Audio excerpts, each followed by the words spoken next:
The other thing that I think is really, at least for me, it's revolutionary is talking to it.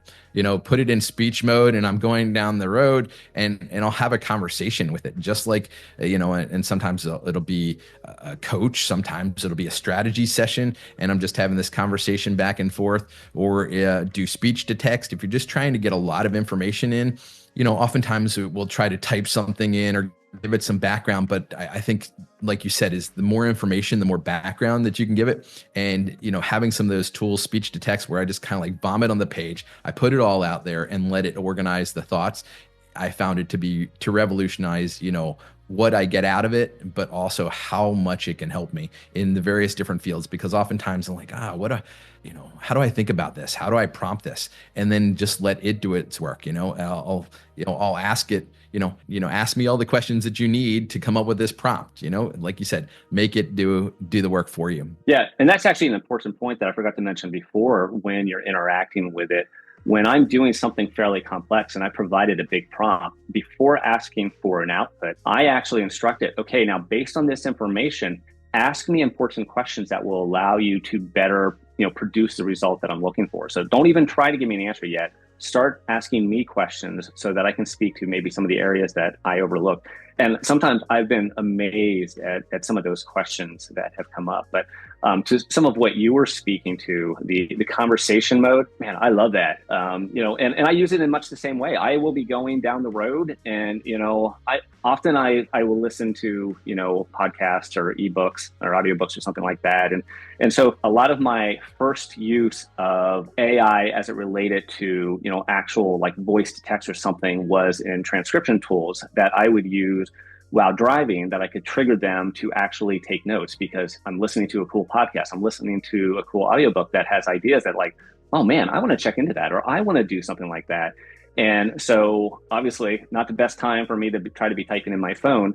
So, trigger my, my notes app, or I had an app that I used where I had a shortcut on my Apple Watch where I could just press a button that was on the watch face and it would start recording and then it would transcribe the note for me. And then I could go back and then take it from that inbox and put it wherever. But it was tremendous in that case.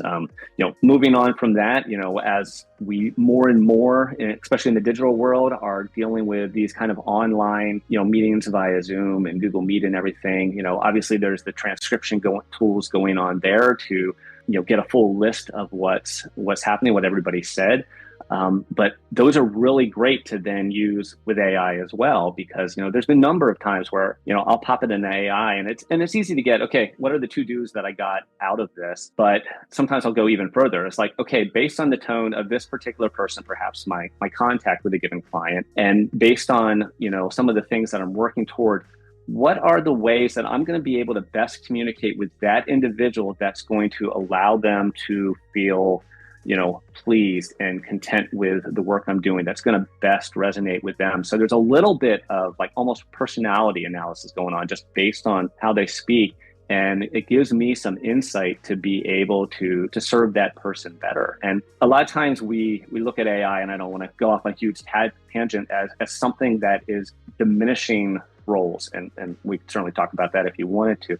But I like to think of it as something that is expanding our capabilities. So, I could literally have the same group of people and I can do so much more, so much better with the resources that AI is making available. And, as it steps more and more into, certainly the conversational function of the ChatGPT app on your phone is amazing. I will, nowadays I regularly use it for like, help teach me this. I want to learn about this. Here is my background. So as you're explaining this new concept to me, use illustrations that relate to my area of expertise so that I'm going to get some of the concepts that you're talking about. And so I'll just be driving for an hour long and just having a conversation with my AI assistant there essentially. And it's just amazing at what you can learn. But it can go much further than that. I've literally been under the hood of my wife's car trying to fix an issue with the conversation function on, describing a situation that I'm seeing and getting recommendations and ideas for how to fix it. So, the limitations are limited by your imagination. Actually, with a voice feature, if people aren't aware, you can actually turn on a video and then it'll see what you're talking about. My daughter brought home a camera from school, an SLR, and she was asking about this, and I'm like, didn't they go over this in class on how to set the the ISO setting or something of that nature? And she's like, it was long and boring, so I really wasn't listening. I was like, oh, that's honest. And then I put on ChatGPT, I put on the voice feature, put on the thing, and it says, "Hey, we need to change the ISO and the f-stop," and it's saying, I said, "Is this the button?" And I told it the model of the camera. Yep, that's the button. Turn that, and I'm like, "Oh my goodness, it's incredible this type of tutor that we have right in our pocket." One thing I did want to mention that I heard the other day that I think is really important to getting the most out of ChatGPT. It said the people that really like, there's two groups of people. One who performs better using AI and one performs worse using AI. And what they found was how they viewed AI. And while we said AI is a tool, they said that's actually the wrong way to envision AI. That really we should be envisioning AI as a teammate. And I really felt that was just a different perspective. And because what they were really getting to is, well, what would you do with a teammate if they didn't turn out good work?